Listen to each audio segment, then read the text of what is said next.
So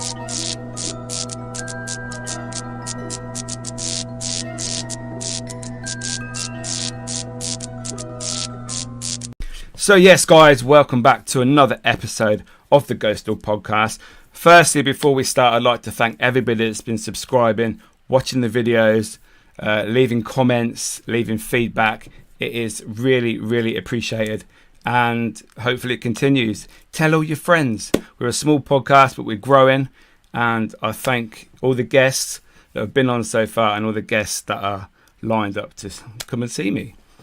Anyway, this week's guest, this gentleman makes Ciaran O'Keeffe look like a believer. We have Kev Kerr. How you doing, bud? All right? Yes, mate. How are you?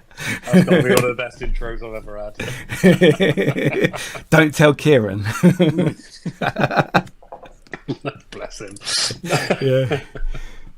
So yeah, thank you firstly for agreeing to come and speak to me this evening. You know, it's a real honour. So thank you. No, thank you for having me. It's an honour to talk to you as well. So here we go. Perfect. We're both honoured. So so as we start, as always, for those people listening and watching that don't really know who you are, if you could just give a little run through of what you do, and yeah, that'd be brilliant. Yeah. So I'm Kev Kerr. I've been in the paranormal my entire life. That's the only way to describe it. Started like most people with just a bit of an interest. Used to read loads of books when I was a kid. Pretty much from the moment I could read, it was all about Fortean and flipping ghosts and all spooky stuff. Grew up in old pubs, so I had loads of experiences when I was younger. Oh wow! Kind of kept it all to myself, like you do. You know, it was a bit weird back then, so like that kind of thing. Yeah. And then I think it was about 2010-ish. I said, right, I'm going into the field and I'm going to become a proper investigator. And walked in and was like, what the hell is this? Like, no wonder there's been no new things coming through for like the last decade. Yeah. So I started a mission just to try and change people's minds and be like, look, we need to do it properly. This is the best way to do it. And I started with a team, Ghostoul Paranormal Research. It's just the three of us, went to different locations and things. Had some pretty cool experiences and things. When we first start investigating, everything's a bit exciting. Everything's like, wow, exactly, look at that. Like, check this out. Like, I'm in the dark. This is amazing. You know, I wish I could have that buzz back, but that's well and truly gone now. But then, I literally moved on to create a thing called Parationalize, which was a website that went through. We spoke about like the brain, and we looked at all the academic aspects. You know, I worked with the ASSAP, like the Association of Scientific Study of Anomalous Phenomena, and SPR, and all those kind of people.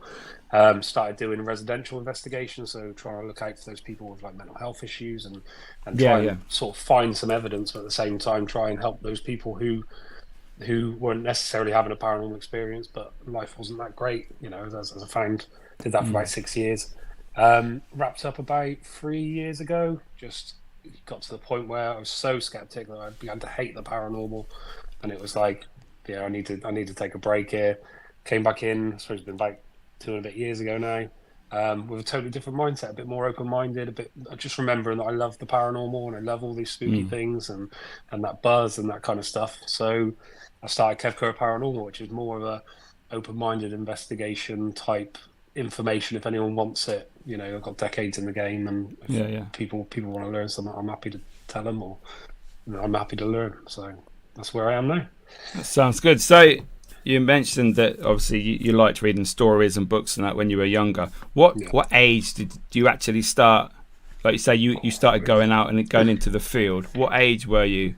Going into the field? Oh, early 20s. By the time I actually went into the 20s. Field. Yeah, I started reading up on stuff pretty much from 6, 7, you know. Yeah. As soon as I was able to sit there and read, it was like, that was the things I was picking up on. It was like, great. But coming from like complete believer, then, you know, for pretty much all the way through my teens, was a believer. Once I started studying psychology and science and engineering and that kind of thing, the brain changed, and it was like, okay, are there answers that we're ignoring here? And then thus skepticism began. So I was going to ask, have you always been a skeptic? But clearly not. Oh no. Was your younger years, like as a believer, was that because it was so new to you, and it was? I think as a believer, it was. Let's say I grew up in old pubs. I had multiple personal experiences, absolutely insane ones at some points, and there was nothing you could do to change my mind that ghosts existed. You know, I was a militant believer. I would change people's minds about it. You know, I remember once I was at a house party and someone said, "Nah, it's a load of rubbish." I said, "Okay." I got a digital camera and took a photo of the thing, pointed where orb was going to be, and there was an orb, and then went out like the back of the house, and there's like big woodlands at the back of the house. So it was like, right, take a few photos, and we had this sort of mist moving up into the woods, you know, stage by stage in the photos. And I was like, see, it was smoke. You know, I was smoking a fag at the time, like, but in my eyes, that was it. It was real, you know. But it was that kind of. I knew in my heart of hearts that it wasn't what I was saying it was, you know. And then as I began to study psychology, I got really interested in the brain and how it worked. And it was like, okay, think about hallucinations and thinking about, you know, being in that fight, flight, freeze response, what happens, and the way the eyes work and the communication between the brain to the eyes and the senses. And all of a sudden, all these things that I knew about, you know, this phenomena I knew a lot about, it was like, hold on a second, this really lines up perfect. And then it grew. See, I first met you at Parameet South this year, and when I watched your talk, I was thinking, wow, he goes into so much depth about every sort of environmental aspect of a paranormal experience. Yeah. I was like, I didn't realise you could. Obviously, I've worked with Ciaran before, and he goes into, like, I was at one place and I felt like fingers down my back, and he was telling me about the skin receptors on my back, about the different changes in temperature, and I'm like, what? How does that feel like a finger down my back? You know, and pretty much basically what you were talking about was every sort of part of the body, why we think it's paranormal and what possibly it actually is from like a scientific biological standpoint. And I thought that really opened my eyes, actually, your talk. And I thought, wow. And this is the new Kev Kerr, so to speak. Like before, I'd be, you know, ripping it's this, and kind of ripping into it. Whereas like my approach now is more open-minded. It's looking at, you know, not just the skeptical aspects, but the believer aspect, you know, the spiritual side of it as well, and kind of combining that and going, like, I have a belief that there is such thing as ghosts. Even though I'm a skeptic, we don't know what they are. We don't know whether it's psychological. We don't know whether it's physical. We don't, like, we've got a good idea, but ghosts exist. They've existed for, you know, as long as there's been human beings to experience them. Yeah. So it's, when you look at this phenomena, you got to look at it from like both aspects. You got to look at it from it could be, I don't know, the ghost of a dead person that's come back. It could be a complete hallucination. It could be a physical thing that we're feeling. It could be down to mental illness. It could be down, like, all these different aspects you need to look at to find the actual truth. And I've always said the actual truth. Like, a lot of people want their truth. You know, they want to be believers, and it might be personal to them for whatever reason. They might have lost a loved one, and obviously I used to be that arsehole that told them that loved one was gone forever and you'd never see him again, and I used to get attacked for that, you know, and I understand that completely more now than I did then. But if you want to find the truth in the paranormal, you've got to be open to every aspect. That includes, you know, the arsehole skeptic right the way through to, you know, someone who would believe that, you know, a set of keys hanging on a hook was paranormal. You know, you've got to try and be as open-minded as possible. So have you ever had things happen to you? I don't know, breaths in your ears, like being touched maybe, and you think, oh, it's paranormal, and then you think, no, wait there. I think I use Guy Cliff in that talk where it talks about tactile phenomena where you feel like being touched. And I couldn't get into Guy's Cliff as just me as an investigator, and it was like, it annoyed me because I love Aleister Crowley, and he's part of the history of it, so I'd love to. I really want to investigate it. And it was my housemate that went, I "Oh, I booked you for your birthday. I booked you onto an event," and I was like, "Oh, great!" Like, but it's true. It's the only way I can get in. So I was there. That was back in the flight case days, where I had about 20 flight cases full of kit and everything I needed, and I was there, and we scared the public accidentally because they got Zozo come up on the board, and I went, "Oh, that's the demon Zozo through the board, right?" And they're like, "What?" And I'm like, "Oh shit, I'm in public here." I'm like, whoops. Like, now everyone's petrified. It's like everything's fine. But at the end of the night, everyone went into like a room, pitch black. They said to me, "Look, can you turn your cameras off?" And I was like, "Okay, fine. I'll take it as a personal experience and do it that way." So I did, and this woman next to me kept nudging into me, and it was beginning to really irritate. At the end of the night, and I'm thinking. And I just swung my arm. Next time she was like nudging into me, I swung my arm, and she was about 1 meter away. And I was like, "Oh!" What? And it was like something was tapping, like pushing on the side of my body, and I'm like that, and I'm like, "There's nothing." And the medium was saying that there was these two ghosts, these two mischievous ghosts that were in the room, these two guys.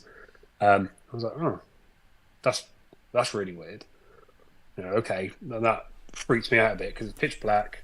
I assumed she was just really close. Everyone was trying to like stay tight in the circle, and she kept nudging. I thought you're doing my head in it, and then to literally just react, like if I'm going to see if you're there, and it's like there is nothing there, and there was like a table in the middle, and she was kind of around the corner of the table as well, so it wasn't like she nudged and ran. It was like just really, really surreal. But again, as I said about Guy's Cliff, that constant atmospheric temperature change you get.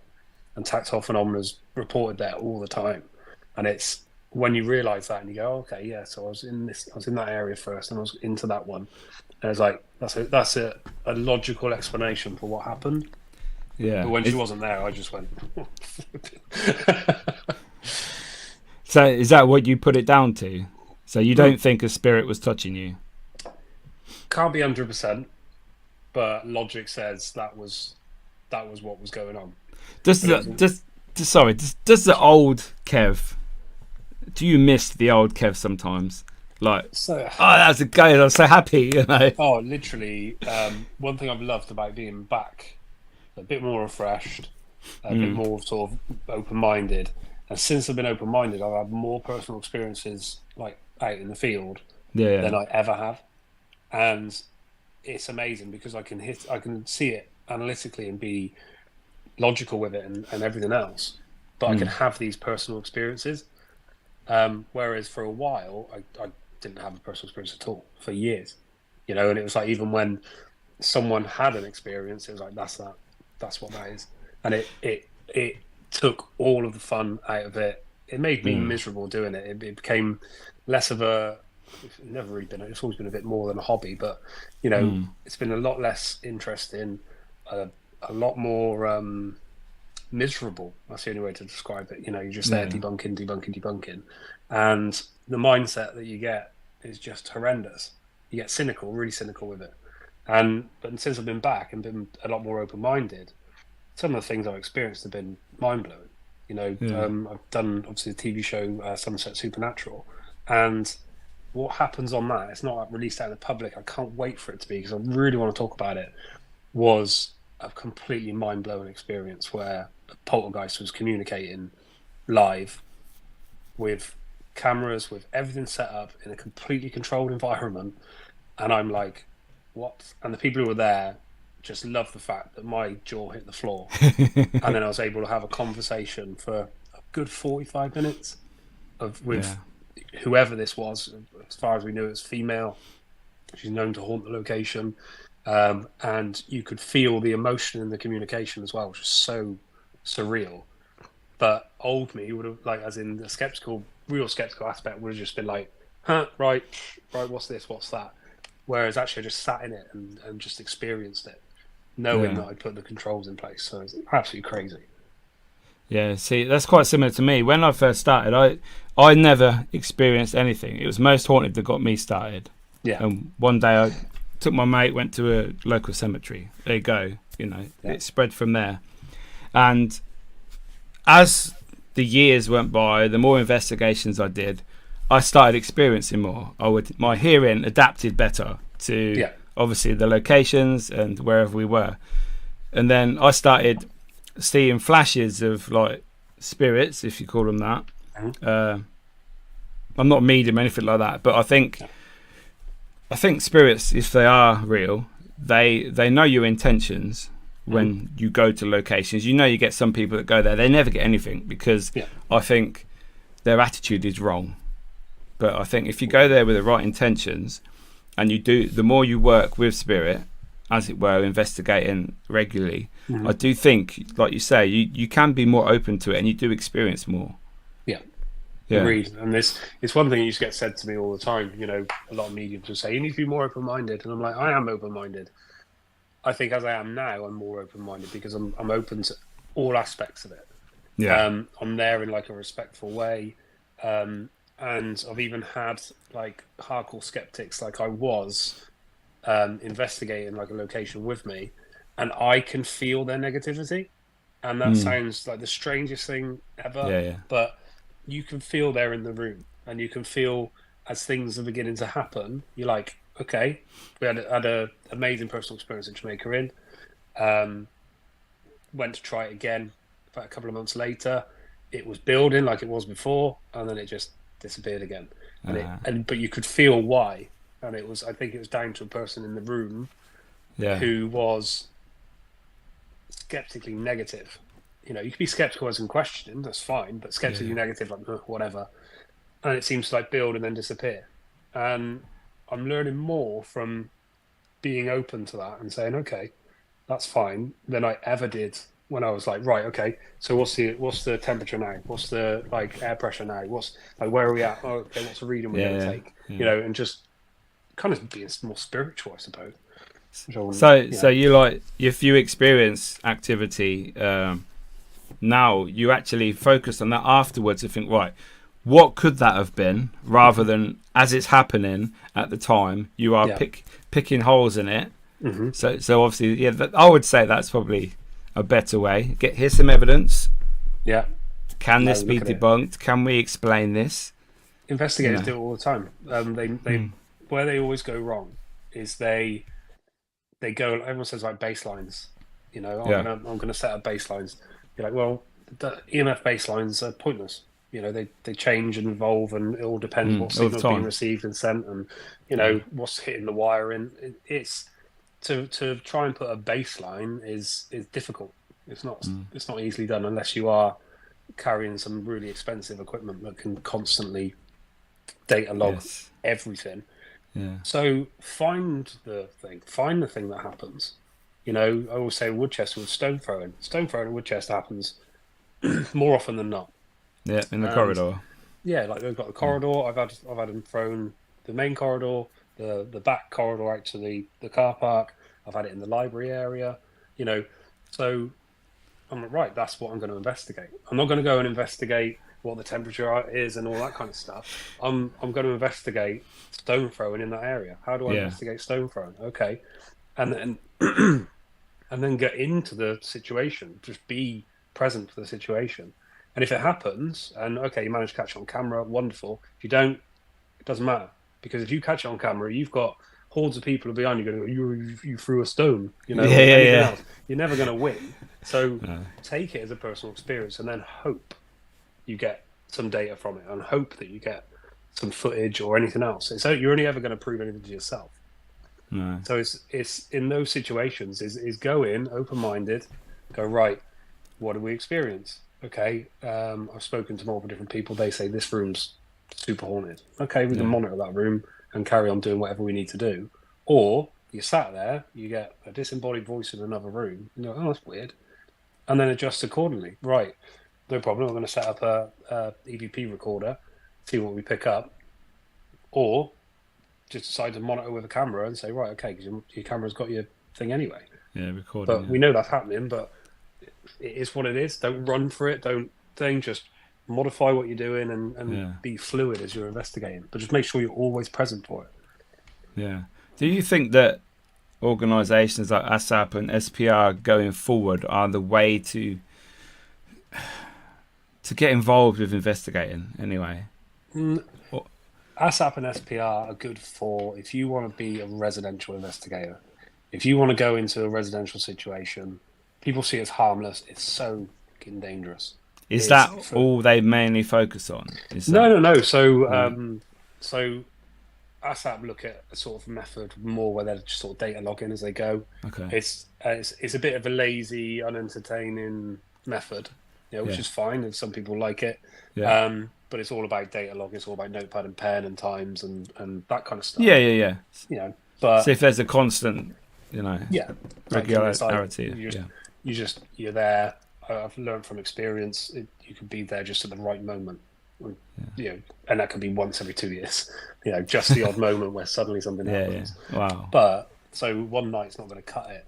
But they also train for like the National Register of Professional Investigators, which I used to train with them and do all of that aspect of things, where they teach about how to do residential investigations, how to be ethical, how to do it properly, how to make sure people get the right help if they need it. Not I'm going to investigate, then I need a medium to come in and bless the house and that kind of aspect. They go in, they see what's really happening. And then again with the SPR, we look at Steve Parsons' work with, I forget the name, I've got the book sat there, but basically how someone should investigate the paranormal and how they should do it properly, which is right, to get data, to solve an issue, to help someone, brilliant. And that's what those organizations are good for. And if you think you can do it, go and do it. Unless you really know what it involves, which is a shit ton of time, effort, for no money, purely for the love of it, you risk being attacked. It sounds like well over top. You risk being attacked. Yeah. You probably ain't going to experience any paranormal phenomena. You're going to experience a lot of people with a lot of problems. You've got to be there for those people. You take on that situation when you do it. So when you're dealing with those cases, yes, ASSAP and SPR, like they're the way to go. That's the route to take. Yeah. SPR as well for if you want to do some real research. If you're nailing down on something like stones thrown at Woodchester. Stone thrown at Woodchester. I've got multiple different theories of how it works. It's going to cost me X amount of money for equipment and all that kind of stuff. And you can approach the SPR and say, is there any chance you can fund me for this? And you better be academic if you're going to do it. You better have it all lined up, but they will pay for the kit. They will help you with the methodology. There's multiple different minds in that organization for every scientific aspect you can think of, every engineering aspect. There are people within their ranks who are hyper intelligent, who will help you no end. And there's some wonderful people who just love to get involved as well. So there's those options. And then there's like ghost hunting, which is just going out to locations, trying, everything from REM pods to spirit boxes to all kinds of stuff, and just sort of going along with it, see what you get. Yeah, see what and it is. It's just finding out the hard way, go and enjoy yourself and make the most of it, because there's so many different levels to it. When I do the TikToks, it's like there's spiritual investigation, there's team investigation, there's event investigation, there's residential, there's all this massive, huge world that not a lot of people cover. No. It's ASSAP and SPR, they're worth getting involved with just for the information you get from them. You get journals, you get all kinds of magazines and things, conferences. I keep looking over my bookshelf like you got. So it's worth. I think it's pretty cheap per month. SPR conferences are really expensive. I'm not going to deny it, but very interesting as well. There's a lot of scientists out there doing a lot of work in the paranormal field, which actually is surprising when you do find that out. Yeah. Do you think that like the community, the paranormal community, as it were, at the moment, do you think that they should at some point take a little delve into SPR and ASSAP just to see, just to help them? Yeah, not necessarily stay with them, but like just see what it's about. Yeah, like completely. They ASSAP do Seriously Strange every year, which is like it's a bit like Parameet really. It's just talks and that kind of thing, and a little bit of a social on the Saturday night. Yeah, and you'll meet loads of different people that you wouldn't see on the likes of YouTube or on telly or anything else like that. They sit on their own little island and study, and they study these different things that happen. and they're amazing to sit and have conversations with. They're just very in-depth, involved individuals with no ego at all. They're just, they study what they study, and that is it. And it's a very different world to what the community is nowadays. Very different world. So just staying with the residential side, obviously you see a lot of people on Facebook, teams going to help people's houses out. Like a family has got an issue, they think it's paranormal, it's a demon, everything's a demon. And obviously that's not something that people that should just go and do, is it? No, like you say, you do that. Is that your sort of your speciality, or it was? It was. Since I've had kids, since I've got a pretty good career, which takes a lot of time. I've got 2 kids. I've just got so much on, and it's so involved to do it. As a single guy, it's an easy thing to kind of keep in control of. Yeah. But when you look at, so most people would have done the what's it bloody? I forget the name of it. The poltergeist thing.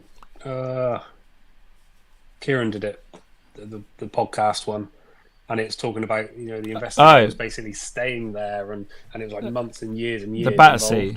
That's the Battersea poltergeist. Yeah. I was thinking of the dog place. I was like, what's that dog place called? But you listen to that and you hear him. He's involved, and he's there with the family all the time and that kind of stuff. Yeah. And that's exactly what it's like. You don't just go in for the night, set up a K2. Oh, it's bleeped and flashed. Oh, you probably got a ghost. Right, I'll see you next week. You don't leave it in that situation. No. You're dealing with vulnerable people who are in a situation, and you need organisations like ASSAP and the SPR behind you for backup in any situation. Yeah. So what do you think of the people that do that do go in blind and potentially, upset? Because they've obviously even made a TV show, quite a popular TV show, about doing just that. And exactly that. Some of the things they get on there could be very harming and damaging to the families involved. And that's where I think TV goes wrong, because we got a public idea of what paranormal investigation is. TV play into that, as they do. But I think it says a lot about. I don't want to put them down in that sense, because they're good. They are good investigators. Yeah. But if you're going into someone's house, you have to approach it a certain way, and you have to be careful what you say to these people, how you act, what kit you use, all of it. You need to be aware that this person might not be experiencing something outside of themselves. They might not be experiencing a ghost, or you're not looking for it. That isn't the interest. The interest is this person okay? I've had everything from someone suffering with severe psychosis who's locked me in the house. Oh dear. I've had people who are just having a bit of a hard time in life at the time, and their stress levels are a bit higher. Not enough for them to really notice, but they're having these weird things happen around their house, and things are moving, and it's like, okay. And when you sit down and you decloud it, it all makes sense, and then suddenly everything's fine again. And it's kind of like, if you don't understand all those aspects, you shouldn't be walking into someone's safe zone. No. And then you're there as an authority, whether you say you are or not. That is what you become. And then you turn around and go, oh, I'm picking up on a bloody, I don't know, a ghost of this that's in your house. And we'll try and work out, let's look back through the history. Oh, we've found 1, 2, 3, 4, 5, 6, 7 people's died in that area. They could also be affecting your house. Anyway, we'll be back tomorrow. You have a nice night's sleep. It blows my mind, and I lose respect for investigators that do that. I have all the respect in the world for the investigators that still go into people's houses, and they're trained to do it, and they've got the experience, or they've got the guidance, and they're there to help. Incredible people. And sometimes I miss it. Sometimes I say to Lorianne, I'd love to go back and do it, but it's just the effort, the time, the dangers. You can really mess someone up.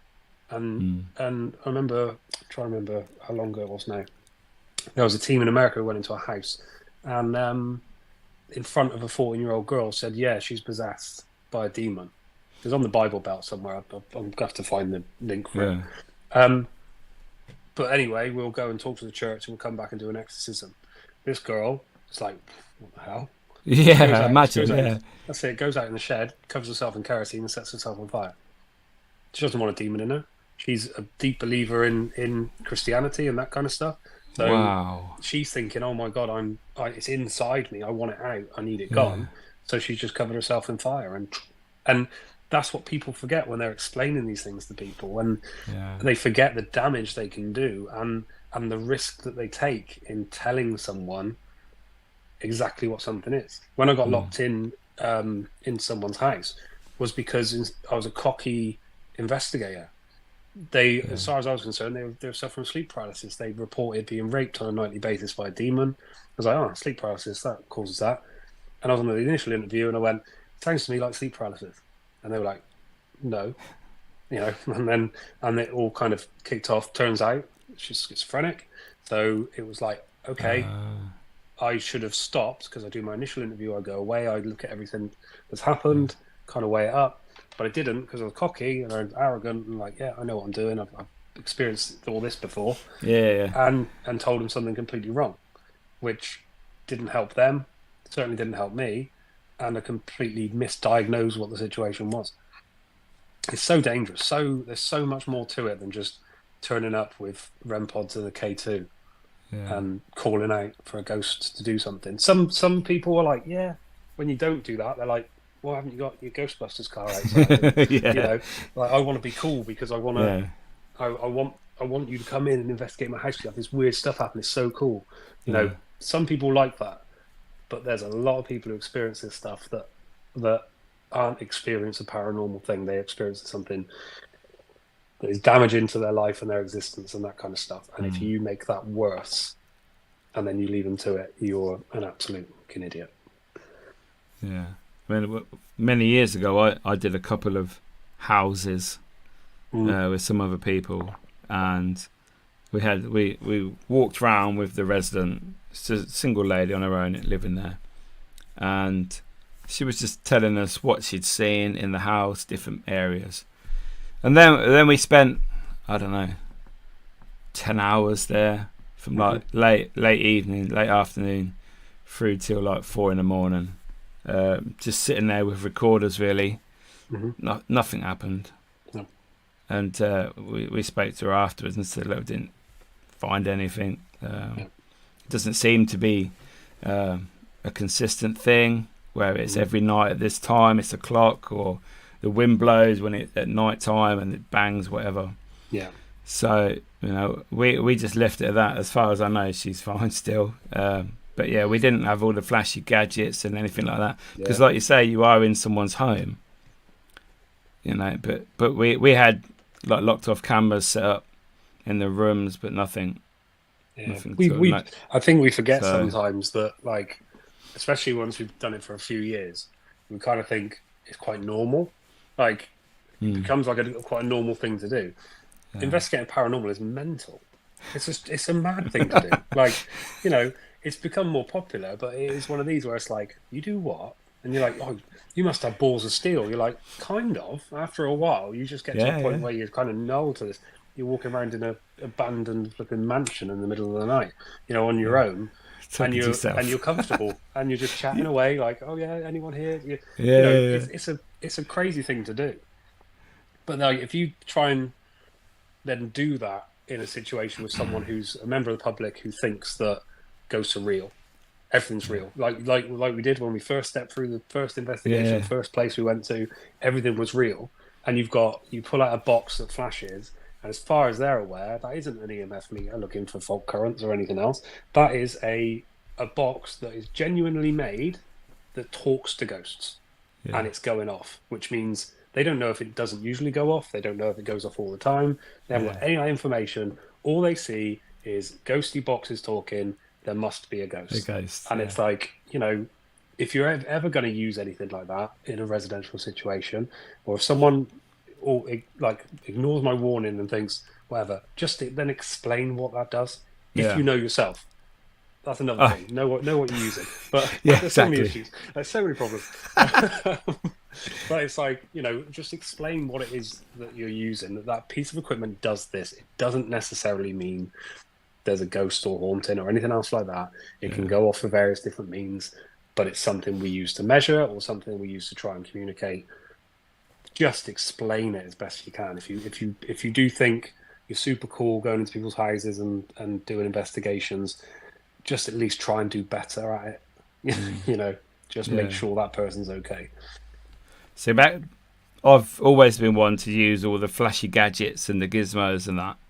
But as of late, I'd say the last year or so, I've cut back, and it's like a smaller amount. But obviously, like you say, you have to know what your equipment does, why it goes off, what happens when it's wrong, what happens, what can trigger the lights or the sounds to go off.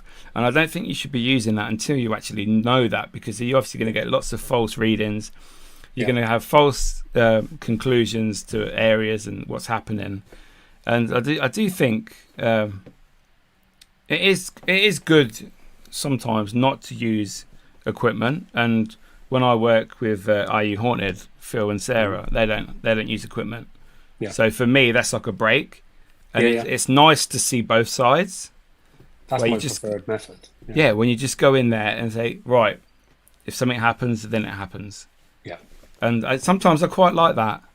You're not forcing it by saying, I've got this here, you need to let me know if you're here using this. But yeah, I do think it is nice to have a break sometimes and just it's having a personal experience, like exactly, and just going with it. And you're not looking for evidence, you're not looking at you politely ask for something to happen, and the majority of the time it's if you're asking for a knock, I'm asking for a very specific thing to happen, and if ghosts were real, why are you asking them to knock if they've never done that to someone else? So ask them to do something that has caught someone's attention before.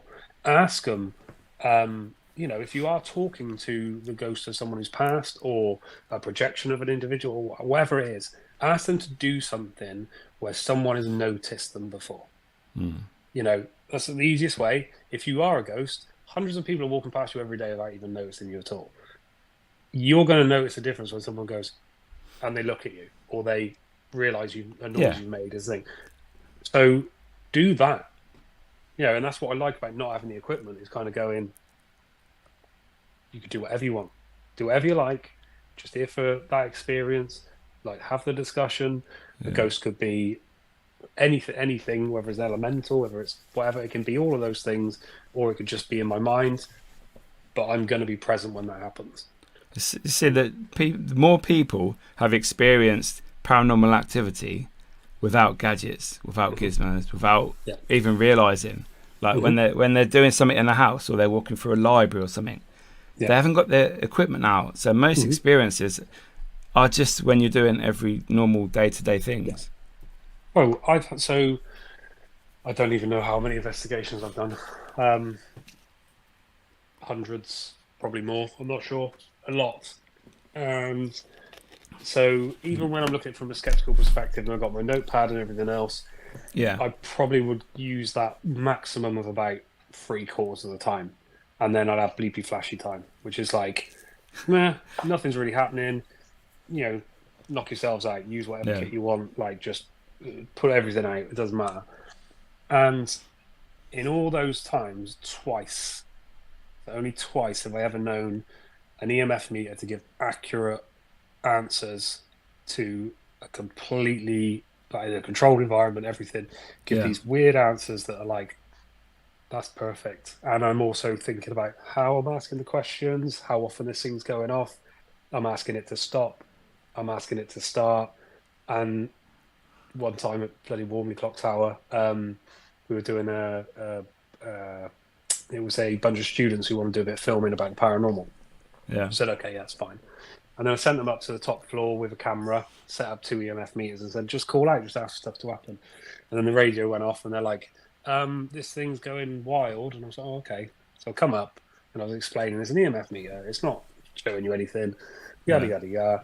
I said, if it was, it'll be able to do this one, and then it can go over to the one at the end of the thing, and then it can make that go off as well. And at the end of the thing, beep. I went, all right, whatever. Can you do that again? And it did it. I was like, okay, come back to this one then. And beep. And it's bearing in mind, like, the room is 10, 20 meters long. I was like, okay. And I went backwards and forwards, sort of, okay, do this one, beep, beep, and this one. All right, and then go and do that one. Beep, beep. And I was thinking, right, just when I was explaining that this is impossible, this can't possibly happen. If it was real, this would happen, and it was happening. Yeah. And another time was a confidential location right on the coast, down south, and we were having a full-blown conversation with a person who worked there, who was known, and asking loads of different questions and getting these answers that were all accurate all the way through. And then it's like, can you do me a favor, just not affect it? Nothing, just dropped out. It stops, yeah. And you're thinking, so you're waiting, and everyone's getting impatient. It's like, okay, can you go towards it again? Perfect. And off it goes again. And it's like, and you've always got to be aware of yourself when you're using those kind of things, that you're not lining yourself up with almost the natural reading that's happening just when the buzz is happening. Because you see it a lot, especially on YouTube and things, where people are calling out and they kind of line themselves up with a kit that's doing a constant noise. And it's mind blowing when it happens, but twice in all that time, it shows. Yeah, I've had a REM pod for about 7 years. It's never gone off. I've got two actually. A different. Yeah, no, I got the batteries. Yeah, no, shit, I forgot.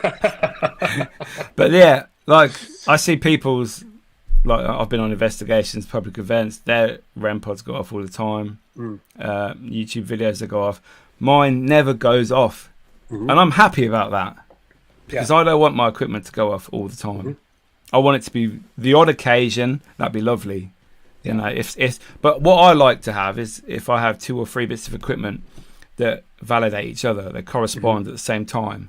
Yeah. Like the REM pod will go off, and then I'll hear a bang, and then I don't know, a word will come up on the spirit box relating to whatever's just happened. For me, that's how equipment can help and can validate personal experiences as well. I mean, I don't think all equipment's bad. I think it's there to help you and to create a different side of the paranormal. In that sense, it just comes to my mind when you said about it. There's a place in Abergavenny, not Skirrid, and we had the place for the whole weekend. And it was one of these places that's so strange. Things would happen, but just randomly, like little things. Yeah. And whenever you're investigating anything or doing any kind of vigil or anything else, nothing happened at all. And I think it was on the second night, I'm sat on a sofa, there's like a upper bit, and I'm sat on the sofa there, I'm talking to a friend of mine. Yeah. And we got the noise gate, spirit box noise gate thing going. Yeah. And it's been going all weekend. And it's literally, the most gorgeous girl in the world just walked in. Bless her. So all of a sudden, this thing hadn't gone off all weekend. We were in the middle of nowhere. There was no radio stations or anything, so just static, and then it had the noise gate filter on it, so there was nothing coming through. I saw someone walk up the stairs and into the room, and just before I did, this thing went like really loud, and then something went up, walked around the corner, and then there's like a mumbled man's voice, and then it stopped. And it was like, what the hell was that? I said to my mate, go in there and see if anyone's in there. Because I was just thinking to myself, what the hell was that? And it was just crazy, because I went downstairs and said, did anyone see anyone come up here? And then one of the investigators down the bottom said, yeah, you did. And I went, I didn't. I've been sat up on the sofa. She goes, no, I just saw like, it looked like sort of black jeans going up. Yeah. I said, no. So they had seen the bottom, the two most skeptical investigators of all of us. They had seen the bottom half, and I'd seen the top half, and it was clear as day. It was a person, there wasn't anything like misty or anything else. Clear as day. Someone walked up and into this dead-ended area that no one walked out of. So it was like, what the hell? But at that time, the noise gate went off, for the first time in pretty much just over 2 days. And then once it disappeared, this kind of boom, boom, noise, and then off it went. And it was like, I don't know. So you've seen the spirit. Even though you've seen it, can you say that you believe that is a spirit or ghost of a... No? Because even though that noise gate went off, the coincidence, it's a one-step coincidence. Okay. With the logic aspect of it, it's a one-step coincidence. Amazing experience as a personal experience. But the person vanished in the room that they couldn't get out of. Doesn't matter. I could have literally... So I could have had a situation where a noise gate went off. Yeah. Got me into hyper arousal. What the hell is that? Why is that? Oh, you started seeing things. Yeah. And then I'm just like, and then I assume to see, and then all of a sudden I see this thing going around, and then my memory afterwards can make it. You can never win. So it's like you can have these amazing personal experiences, but you can't become a believer from that. Okay. What about the other two people that saw the legs? Could they hear the noise gate as well? Yeah, because it was like an open plan. Oh, right. Okay. It was like a walk up. There was that sort of open plan-ish. Well, and it was old floorboards basically, so there was like holes all the way through. Yeah. The noise gate was in front of me in the room, and it was loud, so they could hear top to bottom basically. But they were as blown away as me, but they're still not a believer from it. Oh. Anyway, what a ghost could sit in front of me and have a discussion, right? And we'll sit and we'll write down all the information that they give me. They could give me everything about their life, the whole lot. I'd be worried more about my mental health than I would about thinking I might believe in ghosts now, unless I go and look at that information that I know 100%. I'm no way I could know that or ever looked into any of that historical side of that thing. And then if that all matched up, then I can turn around and say, okay, now I believe in ghosts. But for that time to find all that out, I would be worrying about my mental health as to why I just sat there and had a discussion with something like that. So do you think we will ever in our lifetime have a definitive answer? Yes, ghosts, spirits are real from the scientific community. Do you think that's ever possible? It depends, because I think there'll be an evolution in what ghosts are. Okay. And if there's an allowable change to what ghosts are, then yes, we can, because we can find out that aspect. So when we look at the psychological aspects of things, how we project things, how we pick up on information around us, people always forget that all the time. We're not just taking in what we visually see and say, oh, that's a piece of wood. You know, we're looking at that piece of wood. We're looking at the wood grain of it, the color of it, all these different aspects. The depth, how big it is. Every sense that we use, the whole lot, to realize that the brain takes that information and then processes it the way that we see it and everything else. Yeah. That somewhere in between, there's some disruption, you know, that could say that's what's caused a ghost. A ghost is a disruption between the outside sense and the internal, your internal consciousness. Somewhat along those lines, where you know, we've got more proof of that than we have of an atmospheric anomaly that people don't understand, or quantum mechanics is yet to discover, and all that kind of thing. So I think if we can change what a ghost is in the public eye, then we can get to a point where the scientific community can say a ghost is real because a ghost is such and such. So, So do you think that the only way we're ever going to know is when we pass over? Yes and no. Yeah. Because what's really strange, not everyone comes back as a ghost. No. And there's multiple different people. Say some people go to heaven and they move on, and some people are happy to move on.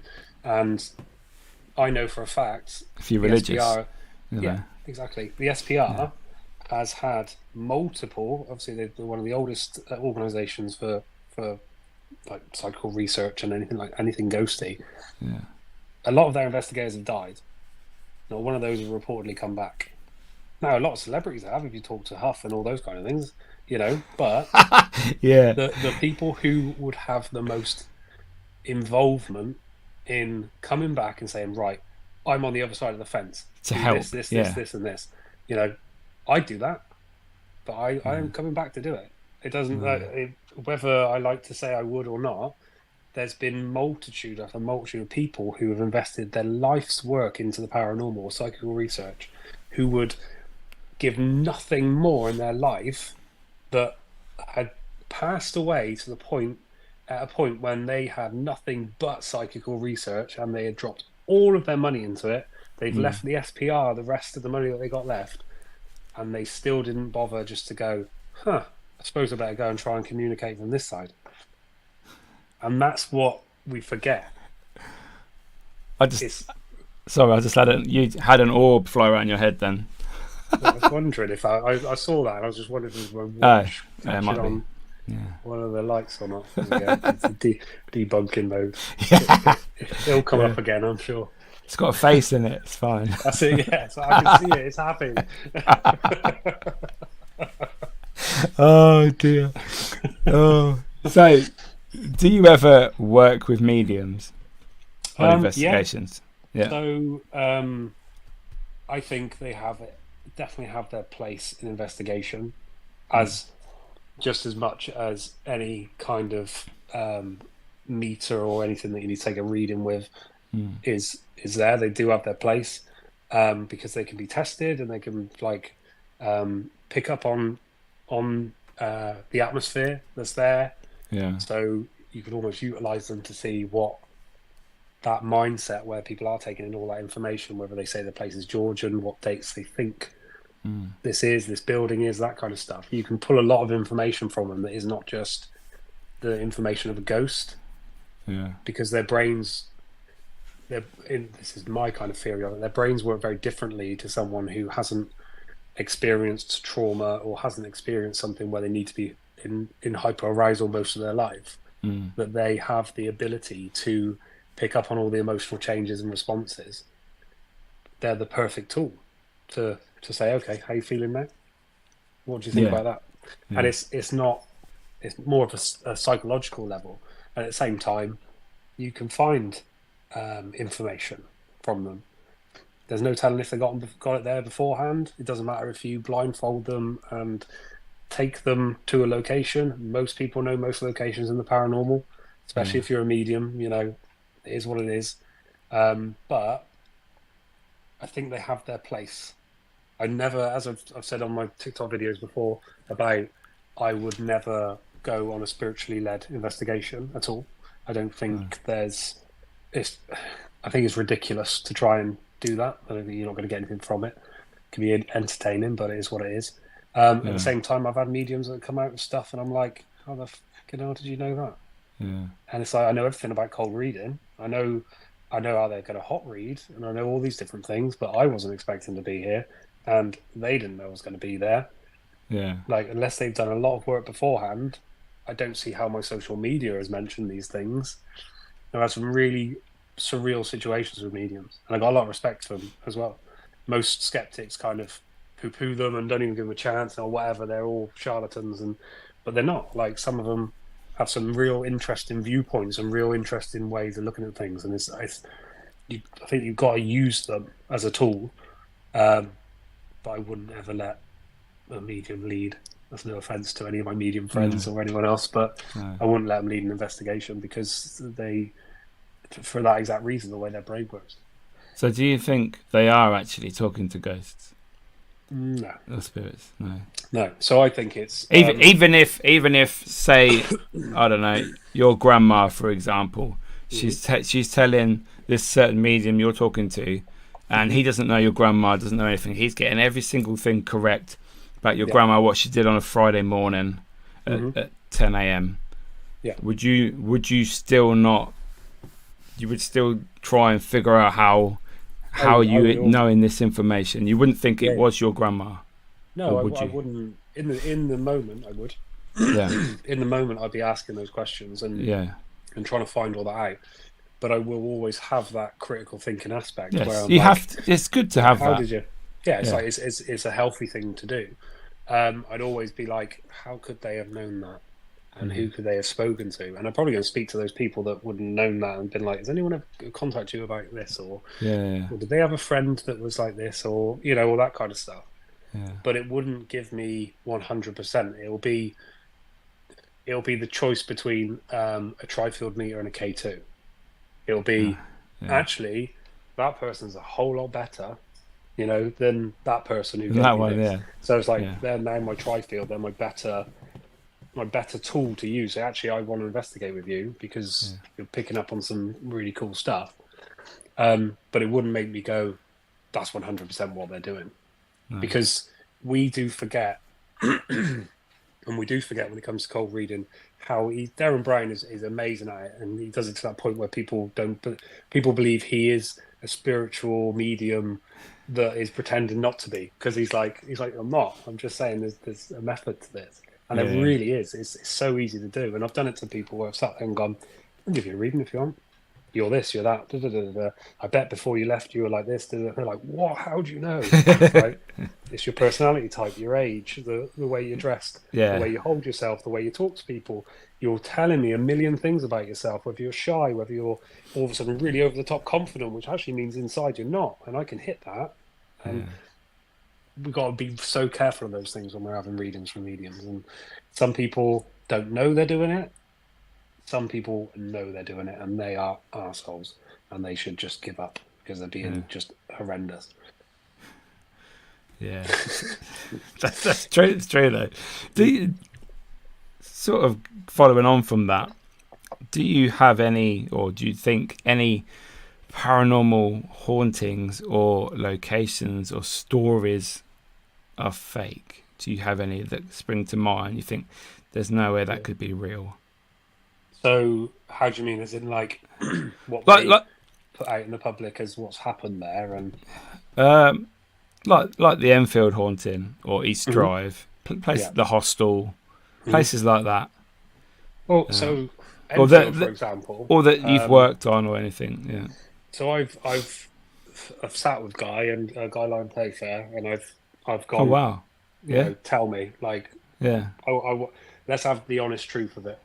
Yes, okay, you've written the book, you made your money. I'm dedicating my life to this, and I need to know that I'm not wasting my time. And I think a lot about the Enfield case, because when I was younger, it was like mind blowing. I remember it being on the telly and all kinds of stuff, and it's like. Just that whole thing of it, I thought I have to know. And he said, okay, like, that's fine. He said, put it this way, there's a lot of stuff that happened that wasn't in the book. There's a lot of stuff that happened that wasn't written down. And he said to me, he witnessed one of the girls get thrown against the wall and go through it. And I went, what? He said, we were in the living room and she was thrown against the wall, she went through it, and she appeared in the neighbour's house. And I was like, that's really far-fetched, And he said, that's why it wasn't written down. That's why it wasn't taken into the thing. No one in that room believed what they just saw. That's all. And I went, okay, fair enough. He said, but I'm telling you, the things that happened at that house are the things that happened. They were written down as they happened. And I thought to myself, I like that.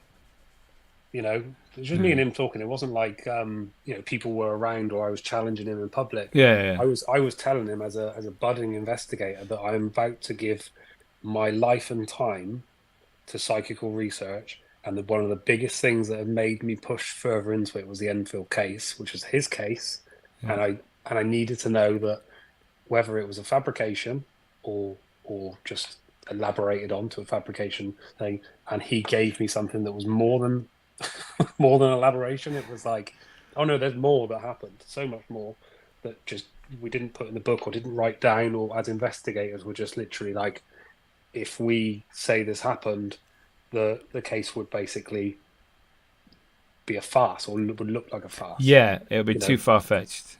Yeah, and it was like, I thought fair play, and that kind of made me sit and think, flipping out. But when you think about like Ed and Lorraine Warren, I hate them. I know there's people in the paranormal who adore them. They're an absolute farce. When they turned up to Enfield for less than a day and they told Guy Lyon Playfair You can make a lot of money from this, mate. You know, giving him a Wow. nudge, and he told them to leave. That was their whole involvement. They walked in, they had a little bit of a chat about demons and God knows what, and then they were thrown out and removed from the case. And now they have a whole film and a whole stories and books about their involvement. When it wasn't, that isn't what happened. That, like, those two are conniving, horrible, manipulative people. And yes, sorry to the guys who are still alive and living off their coattails and all kinds of stuff. That's what it was built on. And I don't care if the people who are still related to them and still in the field have anything bad to say about me. I don't give a crap. What they did was manipulative, horrendous. They weren't in the game of helping people. They were in the game of fame and money and everything else. And that's the only way I can describe it. And now to watch the Conjuring films makes my stomach turn. Yeah, because a lot of people have said that about the first Conjuring film in the Harrisville farmhouse. Yeah, that it was quite similar, where that Bathsheba was supposed to be the evil witch that killed her daughter and possessed the mum, but she lived in a village down the road, and apparently she's never ever been on the property. Yeah, and that's exactly that's exactly where it all. It's exactly where the aim of the whole thing was about scaring people enough to be famous. Yes, it was about doing residential cases and making them worse on purpose. If you found someone who was vulnerable and you fed them about demons and attacks and all that kind of stuff, then you're gonna end up with problems. You're gonna end up with that person experiencing all kinds of crazy things, and then you're just writing it down, going, "Oh, you're experiencing that, are you? You're experiencing this. Great. This book, love, is going to be amazing. We've got all this stuff, all these things that they're experiencing. You better go in there and see what you can do to sort it out."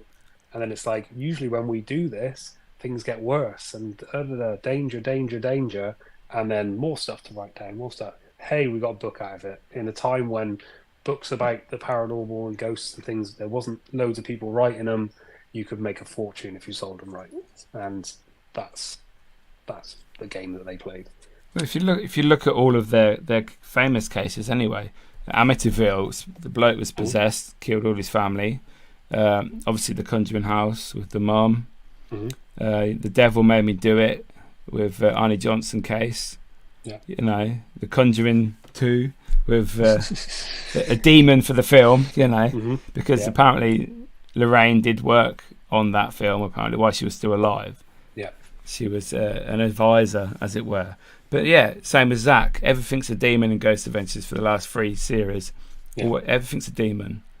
And exactly. And it makes it cool or scary to have a demon in the title. Yeah. And imagine Ghost, couldn't you? Oh, there was a spirit. Oh, okay. Exactly. Demon gets everything going, hold on a minute. I've never contacted the demon. I've never experienced the demon in my life. Negative spirit, yes, but nothing that I would say, is from the devil. There's a thing in Woodchester in the basement. Loads of people say it was an elemental, like a golem, and people would say it was evil and all this kind of stuff. And I've heard the stories loads of times, and it's like, okay, yeah, fine. And recently, when I come back in to paranormal, we're doing an experiment down there, and I experienced it for the first time, and it was like, and all I experienced was a frail, malnourished person in a vulnerable position. In the only way to describe it was, they're malnourished and not looked after, they're maltreated. They wanted help, and that's the only thing I got from it. Was that this golem, elemental, demon, fucking evil thing that was down there seemed to be nothing more than a desperate individual who desperately wanted to get out of there. And sorry, my third ever ghost hunt was at Woodchester Mansion, 2009, early 2009, with my mum. I was in Woodchester Mansion, down the stairs into the cellar. Turn right, the very far room, the big room at the bottom. I was sat there. It was about half an hour, 45 minutes into the vigil. obviously it's dark, but you get the odd light. Your eyes adjust. I saw a dark figure rush at me, scared the shit out of me, and it's that could be the elemental. I have no idea, but at the time I didn't know nothing about Winchester Mansion. I just knew it was old. I just started being interested in the paranormal in 2008. So many people experience it down there. It's a bit like so many. Wow, I didn't know that. Oh, but it was so strange to experience it for myself. I'd heard guests and things, and it was just because I used to be part of Team Impact many moons ago. We looked after Woodchester as kind of part of the Chris Howley's team and Paul Hobday and that. And she used to hear about it all the time, and I thought it was a load of crap. And then I had that experience. I was like, oh. And then the next time I went down, funnily enough, in the basement as well. There was a massive stone throw in that room. I went to walk in that room, and it was the first time I felt like, oh, I don't really like to go in there. And I thought, have a word with yourself, Kev. Like, it's, so it was like a bit of a momentary stop going through the door. Like, right, yeah, I'm fine. Go on. So in I went. It was all right, happy days. Come back out, sort of leaning against the wall, and bang! This stone whacked into the door as hard, like really hard, and then hit the floor. And it was like, what the hell? And it was like, it seemed as if something was still saying, "I'm still here." It was really, really surreal. It was like, okay, fair shout, because it's the first time I've been nervous walking in there ever. Wow. Love Woodchester, like my little spiritual home. Yeah, I've not been back for a few years. I need to go back again, but it's just amazing, the architecture and the fact, the story of the builders leaving it because they were scared out by evil spirits. There's loads of history. That's a good one. What makes me laugh is like when people go, "Oh, there's nothing there, was there?" I was like, "Oh, there was. Like, it's Wood Spring Priory was there before. It was built on the foundations of that, and it's like." Yes, okay, they were halfway through building Woodchester Mansion, but there's so much history in that valley. And it's one of the best drives down to a spooky location, especially in the winter when it's dark. Yeah. And you're going through this valley and it's all bouncy. it feels like you've driven like a mile. You're like, are we there yet? And then all of a sudden this like massive Gothic mansion appears and you're just like, yes, this is epic. Yeah. So what would be your favourite ever location that you've investigated so far?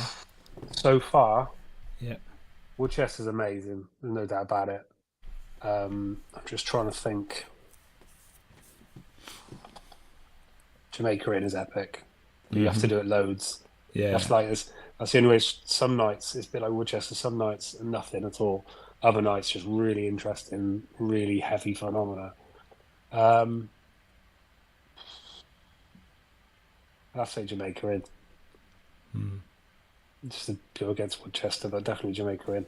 Everything. Do you think that it doesn't have to be the activity that you get when you're at the location? It could be the history of the location, the atmosphere, what it feels like, the connection you have to it. Yeah. Do you think that helps? I never really believed in that kind of connection to a location until Woodchester came along. And it was like I went, nothing happened. And I left and I was like, I have to go back. I was like, I just have to go. I have to go and see that, do that again. That was amazing. Nothing happened. It was just the feel of the place and everything else. Just have to go back. And the same with Jamaica Inn. It was so surreal because on my bucket list since I was a kid, I've been reading about Jamaica Inn all the time. And then Corinne obviously runs the Jamaica Inn paranormal team. Yeah. Was a friend of mine, and then she's like, "Oh, I'm helping out at Jamaica Inn." What? Like, do you want to come along? Yes. Yes, please. So it's like go and experience it and be like, oh my god, this is actually something off my bucket list. Like, my entire life I wanted to see this place, and it was like brilliant. So we went. Since I've been absolutely tons of times, but it's one of those locations, Jamaica Inn, where after a certain point, probably about midnight to 1 o'clock in the morning, when everyone's kind of disappeared and you're just on the moors, and it's like it's proper creepy. Oh, I did get a reflection then. Hold on. Now there it is. See, there's a ghost. Yeah. So literally, Jamaica Inn, just incredible atmosphere, and we've had some nights when we've sat. And it's really, really windy. So before they upgraded it a bit, really, really windy. We're sat. We'd been doing the Estes method all night. We're just testing the Estes. Like, this is when it sort of first appeared. Yeah. We're sat around this round table.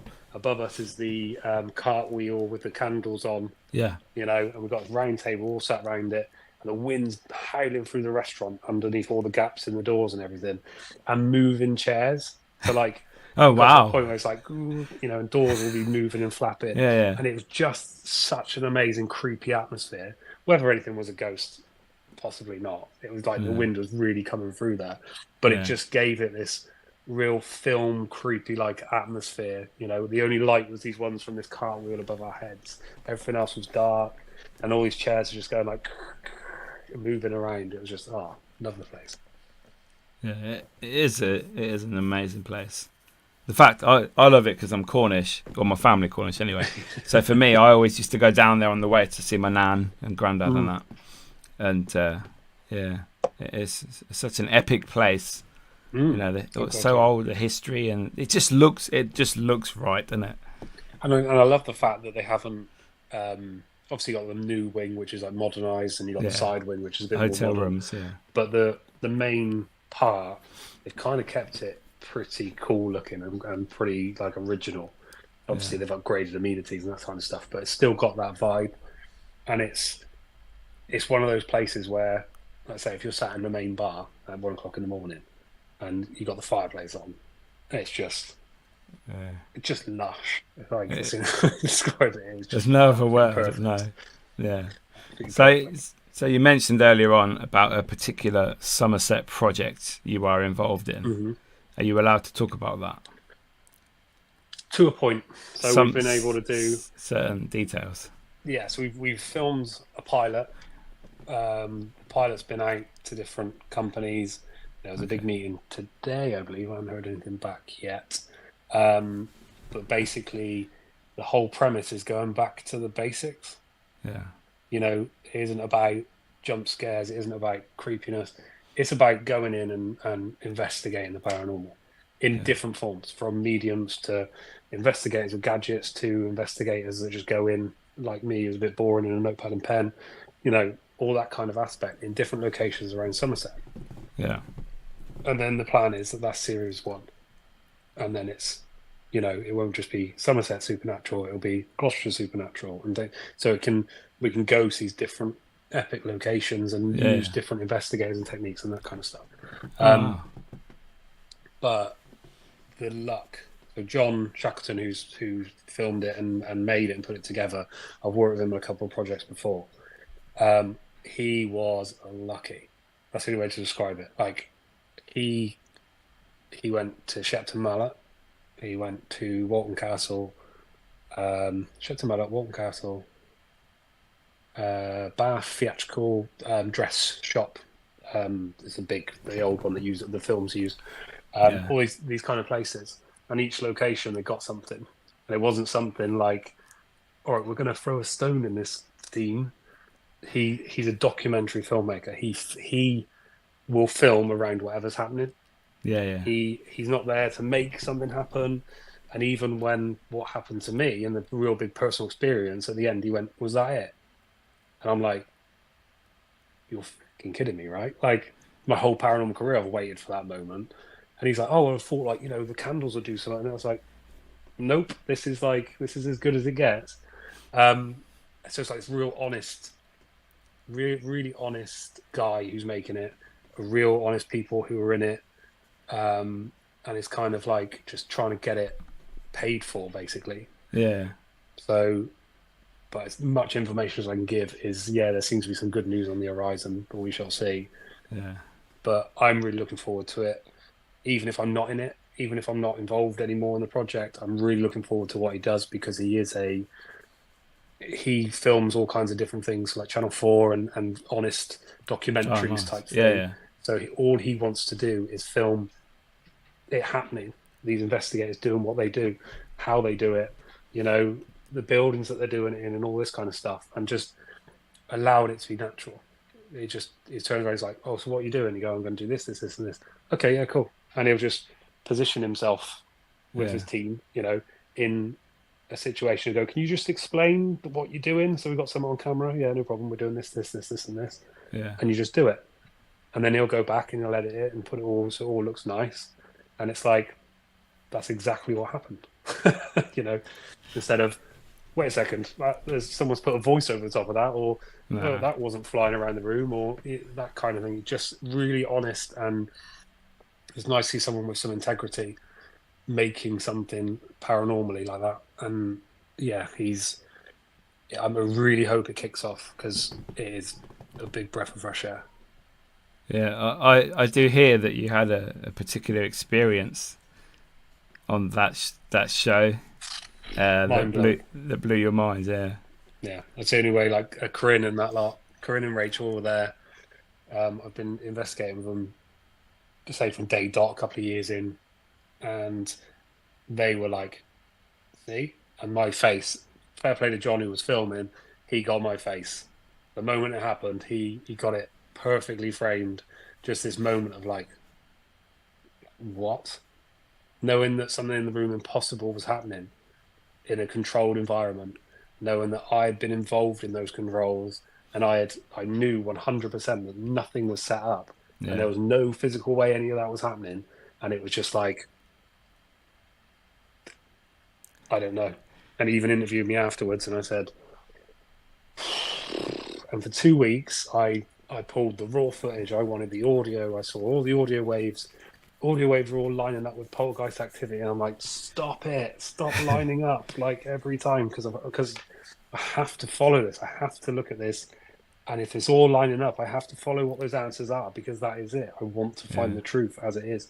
And it was like, after 2 weeks, I was pretty much 97% sure what we experienced was genuine paranormal phenomena, and we genuinely managed to capture it on camera.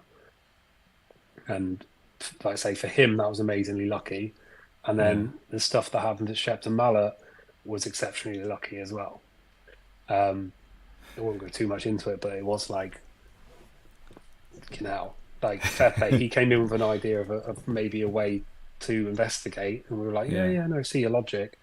Went down that route, and it was like perfect, amazing. I hate the fact I can't just be like about it, but yeah, it is incredible. And sorry to anyone with that dynamic zoom that follows me around. It's exciting. Oh god. So obviously that's in the pipeline. Just a quick one. Why don't we ever see dinosaur spirits? I reckon it's down to either the fact that we haven't visually seen dinosaurs. So if it's a psychological aspect, I don't think we have visually seen, like, there hasn't been enough people that have seen a dinosaur in itself to be able to hallucinate or have that moment in their head where they physically see it without the brain having to do some pretty high level work. Whereas we see people all the time, we absorb information all the time about different times, different times and different history and that kind of stuff. But when it comes to dinosaurs, that physicality, I don't think we can do it. So there's a psychological aspect. The atmospheric, the kind of outside of us, is if we are, so everyone uses the term when they say like energy doesn't die and that kind of thing. If a dinosaur was a ghost, that ghost requires energy. That energy isn't unlimited to that one spot. That will transfer over time, and then over time it disappears and dissipates into stardust or whatever, and then becomes the next thing that it absorbs into and moves on to. So that's like another one. And the other theory is we're just too high up. You know, the ghost dinosaurs are sat on this level, and we've got this much soil, and actually they're just underneath us. You know, multiple different reasons. Just thought I'd try and catch you out on that one, but I can't. So I didn't know there was 3 theories. I only had the one where energy finally, it runs out over time. Yeah, over the time. 65 million years is a long time for energy to be present. Exactly. Without being fed. And we're dying all the time and born all the time, and it depends on your beliefs. Like I say, it's having that open-minded look at every aspect of it, so you try and find the truth. But yeah, ghost dinosaurs is one people try to test me on quite often.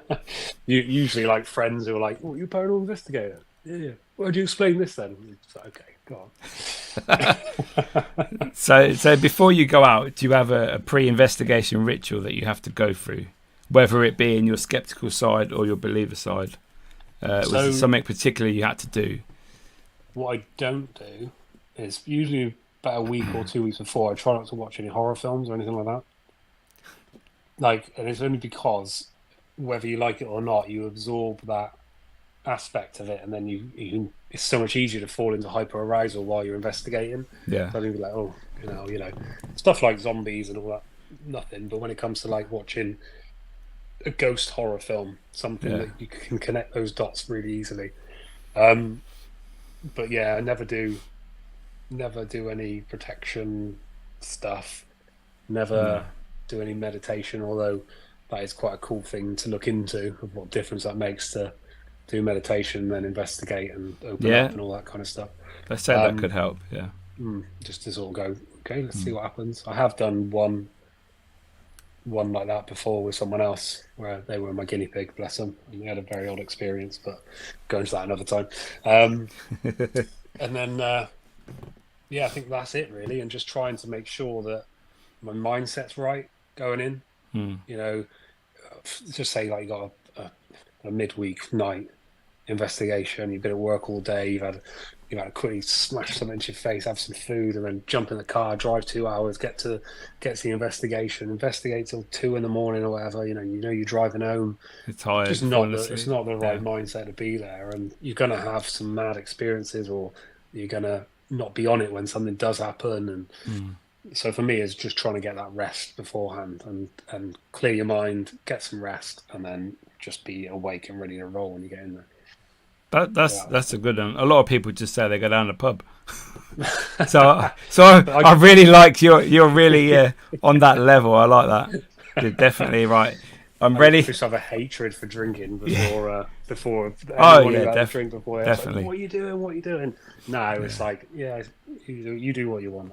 I'm not going to do that, but you crack on. Like, yeah. So what's been your proudest moment in the paranormal field? To date. Moment. Yeah. To date. I've done some epic stuff. Like I've done hundreds and hundreds of investigations. I've done loads of talks, TV, radio, all that kind of stuff. Love it. I think more my proudest stuff is when someone else does something off the back of what I've done. So like for me, it's by making a difference to the next generation, the next people coming in, anyone who's new. But like when you get people who Corinne Besant will tell you, like when she first contacted me, showing me this footage of a shadow walking in IR, and it was like, and I explained it, and she's like, oh. And then she began, like she does, ring message all the time. I've got this. And then her mindset starts to change. And you begin to teach someone, and they pick up on the difference.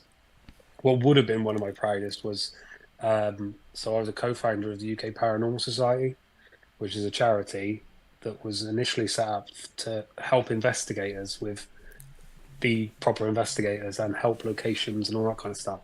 But because the Charity Commission is very limited to what we could achieve. So I stepped out about 1.5 years into building that. And around that time, the Charity Commission was being a pain. And then they become a UK Paranormal Society. They look after heritage locations, which I couldn't, it doesn't, I haven't got the passion for that. I've got the passion for helping the people.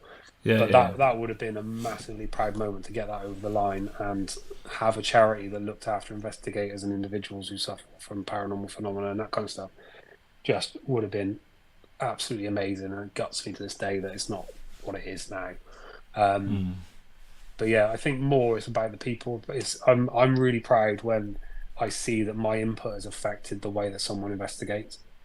I think that's happened on quite a few numerous occasions. We go like, oh yeah, I really liked when in your talk where you did this, and that's made me think, and that's made me do something different. A bit like you said before, when you said like going into that in depth for something, and someone goes, oh, I never thought about it like that, and then suddenly it opens up their eyes to like the whole thing. I think that's what makes me proud in the paranormal. I think what I've learned this year is not that I did anyway. Obviously, whenever people speak to me, I always say, don't be fooled. Not everything's a ghost. You know, learn how, like, if you use equipment, learn, just basically find out what the real cause could be. But I think this year, especially listen to your talk, watching other podcasts, or the debunkers on YouTube, I think the way people investigate is changing. And I've adapted some of that into myself. Like, I'll explain more while I'm filming what this could be this, or this probably happened because of that. Whereas before, in the past, I might not have done. But I think with people like yourselves, with Ciaran, the YouTube debunkers, they are not necessarily saying, oh, we prefer it if nothing happens. But I think it's good to just have a think, take a step back and think, right, let's not go over the top here. And I think, you know, I thank you for that, because I learned a lot from your talk. So, you know, it's I think it is changing.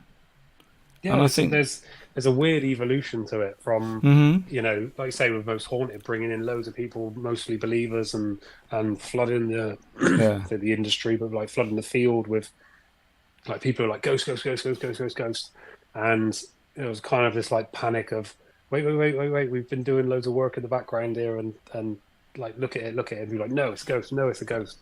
And people loved it, and they loved that, be entertained by these ghost things that were happening. But recently, I think it probably is coming from the YouTube aspect, where people have seen so much of that they're like, all right, what's the other side now? Because then they're no longer impressed by people finding evidence of ghosts, because they think, is it evidence or is it faked? So then suddenly the interest in perspective comes from what else it could be, and an explanation for it, and that kind of stuff.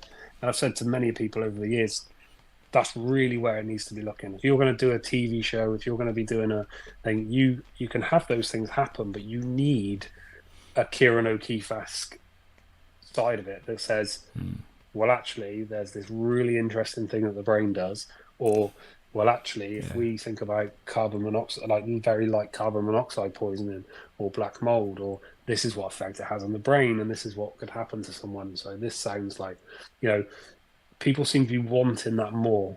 Of going, well, why is it bleeping? Why is it flashing? Why is it, you know, which is nice. There's that question attitude is coming through, until they realise it's quite boring after a while, and then go back to the ghost bit again. I was going to say, I think people do want to learn, because we're always learning. No matter how long you've been doing this, you have to learn every day. No one knows everything, and I think that's what people are. Like you say, the tides have changed, and they are searching for something different. And I think it can only be a positive at the moment, I think. Oh, definitely, so that's good. But again, and I will add, with even when we look at the debunking aspect, we've also got to be really careful not to swing the other direction, to become that cynicism and say, and we get to the point, and Ciaran got to this point for a little while, bless him, where in desperation for it to not be paranormal, was coming up with explanations that were probably even far more far-fetched than the actual thing that they're saying is going to happen. And I do worry that the next stages of the YouTube sort of debunker aspect is getting to that point where we over prove or over disprove, and then it's like, it must be this instead, and it's like, well, actually, you've gone, that's really far fetched, you know. I know Beardo, bless him, had a run-in with Hayley Stevens recently, didn't he, with the article? But fair play to him. He realised, he saw it, and he said, I see what you mean about EMF and the effects on the brain. And he's like, so now he's going to go and study and be better at that. And it's like, that is exactly the right thing to do. Where most people would take that as an attack and fight back. And I do think that, like you say, there is, I don't know, sometimes I watch Beardo all the time. I watch Justin's Monkey podcast. And sometimes it comes across like they would rather not see evidence and just see nothing, because then that's real, rather than not acknowledging the possibility of something happening. But I just think sometimes I listen and I think, what if it is just a ghost? What is the there seems to be such a big rush. It has to be debunked. Like you say, don't go too far. Just, I don't know. It's that middle ground. Yeah, I don't. It's good to have that, but like you say, I have been thinking about that lately, and I'm thinking, it's going to be like, oh, everyone who gets activity is fake, and it's like, well, no, because if you can, imagine you filmed a ghost really walked through the middle of your living room. Right? It appeared. You saw it, 4 other people saw it. You had a Bing camera, or whatever it's called, up in the corner, and that picked up on it. All 4 of you pulled out your phones and was like, it's right there, and it's walking through the middle of the room. Yeah. So now you've got 5 camera angles. You've got multiple different people who've all seen this thing happen, and it just disappears, and none of you have an explanation. You can still put it down to special effects. You still put it down to editing. So it's like I said before, let yourself have the personal experience, because you're not going to prove to anyone, even with all the data in the world, and it will need a lot of data and a lot of money and time. Danny Moss has got it right with My Haunted Hotel. My Haunted Hotel is my dream thing if I won the lottery. To buy something like that, cover it and everything. In cameras, he doesn't put enough sensors around, as far as I'm concerned, but I'm not the money maker for it. So like, I would have FLIR cams, I would have everything going. But he's got the right idea. It doesn't happen one thing. He just goes through all these little things as it goes. And although Danny's Danny, he's very in your face, and he's very like, I think he genuinely has a love for the paranormal. I think he genuinely is one of those people that if he finds something, he shows people.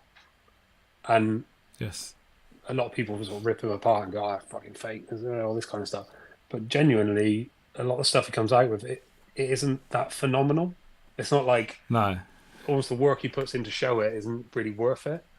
But it is, because it's something that he feels has happened there, and it's like happy days. I've got there at some point, but yeah, literally, like those kind of things, those experiments that are ongoing, constantly running, and we need people like the debunkers with that mindset to be all over that, not in a negative fake, but in a let's come down and take a look, let's go and get involved. Let's and that will begin to grow the evidence-based side of it, and that's really the only way we can go nowadays with social media and all those different ways of doing it. Those people teaming up and going, you got the resource, I got the knowledge, let's put it together, let's rule the world, So have you got any are you doing Parameet North? I am, yeah, and then I've just agreed with Neil to do Parameet next year for the one in May. So I'll be doing a talk on that one. I'm not talking in North, which is quite nice, because it means I can just go and chill. Oh, nice. That's what I love about Parameet, is just being able to go have a few pints and just talk about ghosts. And with like-minded people.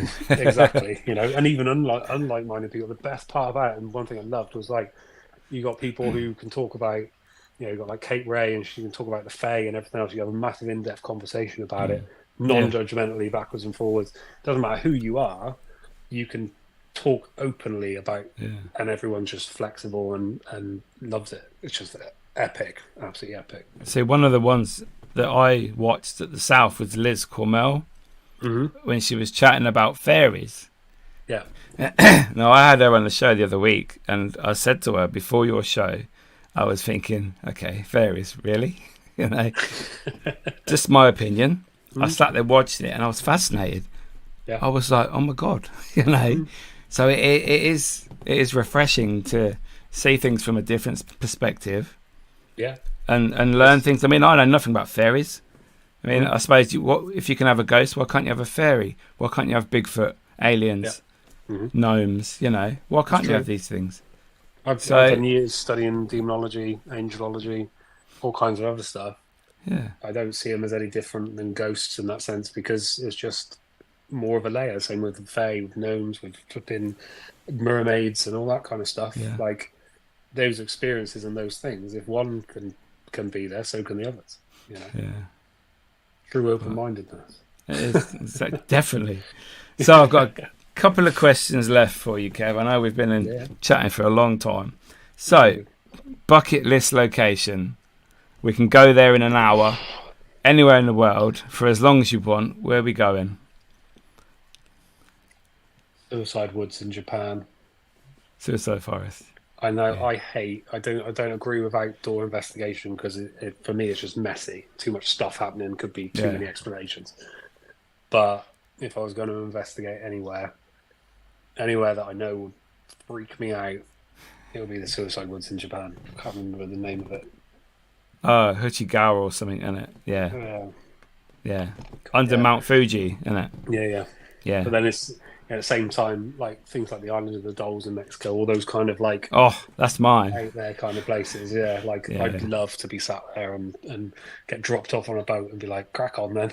No doubt I'm going to shit myself, but it'll be worth it. The experience, yeah. My last question: if you could get rid of one thing in the paranormal, gone forever, what would it be? It could be equipment, attitude, location, a haunting story. I've been asked this one before. Okay. I've got two. Right. That's all right. Yeah, yes. One is obviously Ed and Lorraine Warren.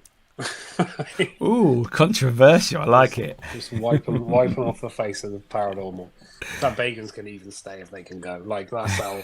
Compromise, yeah. And you won't like this one, but Most Haunted. Well, I hate Most Haunted. No, but do you know what I mean? That's what got you into it. And that yeah. Oh, no, I thank them for that. But, it was fake as anything after a while. Yeah. So, no. It's like, I'd love to have that paranormal world where it was the good investigators. It was the individuals that were out there doing the research and that kind of stuff. Yeah. Before it became like Yvette Fielding was suddenly a paranormal investigator. Carl Beatty, like, who are you people? You're paid by a TV show to fill a gap. You found a medium in Derek Okora. Derek's lovely. It was lovely, and all that kind of stuff. But it's like TV companies brought these people together in this situation, and it molded the whole aspect of the paranormal with turning the lights off and just I don't know. It for me, if it wasn't for Ciaran O'Keeffe saving the day and an element of logic involved in that for as long as it was, I worry what would have happened to the whole paranormal community. Controversial, but it is. No, it's like, I don't think you'll find many people that actually believe that to be fair, a lot of people do think that's real, even though you've got people in the back throwing stuff. Yeah. Caught on camera, but hey ho. That's their need. Pebbles. In the field, you don't get those people. No. And I do think that for me, they were integral. I used to sit there watching it with my mum and dad when I was younger. Yeah. Thinking, wow, look at that. That's amazing. Derek talking to spirits and stuff. That's brilliant. Mine was Strange But True and TNTV, Reverend Lionel Fanthorpe, absolute.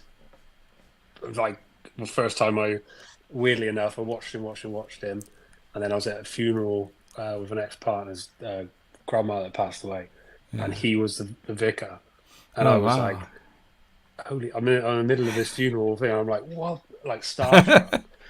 And then when I first got with ASSAP, he was he just stood down his chair for ASSAP, and I got to like meet him for the first time, and I was like, and then I was talking, not this ASSAP conference just gone, the one before, and I was on the same lineup as him, and I'm like sat there, like, hero, like it was insane, absolutely insane, just to know that like my name was there with his, and I used to just sit there as this kid watching it on the telly, like absolutely obsessed with this crazy stuff he was coming out with. It's amazing. Small world, isn't it? Oh, it's massive. It's like in the paranormal, like people forget how close everyone is, like as a community. We're only 2 steps away. Obviously, meeting Lorianne and she showed me a whole different aspect of the paranormal. I was always in with the academics and with ASSAP and all that kind of stuff, and now I've become part of the main community. Ghost hunters and people who are out stay in the field investigating all the time. It's just it's epic little world, this one. Yeah. But yeah, so I think we'll call it a night there. Thank you so much for this awesome chat. No, I've loved it. It's been brilliant. If you could just let people know where they can contact you, your socials, etc., get in contact and have a chat with you. Yeah, so I'm mostly on social media nowadays. So under Kev Kerr Paranormal, I'm on TikTok, I'm on Insta, YouTube, Facebook, all the usuals. And then I'm in the middle of building a website which will also include my parationalized stuff from before, with a disclaimer to say, talk about evolution of belief and the way we are and that kind of stuff, to say, look at who this person was before, you know, and allow yourself to evolve and realize that opinions that were there and some of the rippings that I give people to what it is now, you know. So yeah, hopefully the website will be up over the next month or two. There's a lot of info to go on it. So. Oh, nice. Sounds good. So thank you again, Kev. I shall see you at Parameet North. Winner. And thank you so much. I'll see you soon. Yeah, thanks for having me. See you later, mate. Thank you. Take it. So guys, wow, what an awesome guest Kev is. He's so knowledgeable. He knows his stuff. Go check him out on all his socials and go check out his website when it's up and running. And you'll learn something. Learn how to be a better investigator, or not to be as gullible as some people are anyway. So yes, thank you guys for watching another episode of the Ghostoul Podcast.